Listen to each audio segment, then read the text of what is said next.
অযোগ্যদের তালিকা প্রকাশ করা হয়েছে এসএসসি তরফ থেকে। সুপ্রিম কোর্টের নির্দেশ মেনে 1804 জনের নামের তালিকা গতকাল রাতেই প্রকাশ করা হয়। নবম, দশম, একাদশ, দ্বাদশ শ্রেণীতে শিক্ষকতা করা অযোগ্যদের নামের তালিকা প্রকাশ করা হয়েছে গতকাল।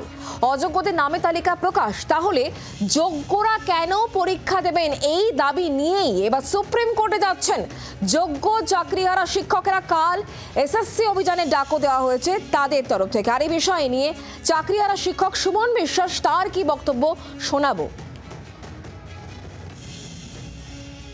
এই তালিকা অনেক আগেই প্রকাশিত হলে আমাদের যোগ্য শিক্ষক সুবল সোরেনকে চলে যেতে হতো না, যে তাহলে বাকি যারা পড়ে রইল তারা যোগ্য, আনটেন্টেড, তাদের সার্টিফাই তালিকা সুপ্রিম কোর্টে জমা দিক রাজ্য সরকার, এসএসসি এবং বিধানসভার জরুরি অধিবেশন ডেকে সর্বোচ্চ আইন প্রয়োগ করে সুপ্রিম কোর্টে গিয়ে সকল যোগ্যদের ধারাবাহিকতা সহ চাকরি বাঁচান।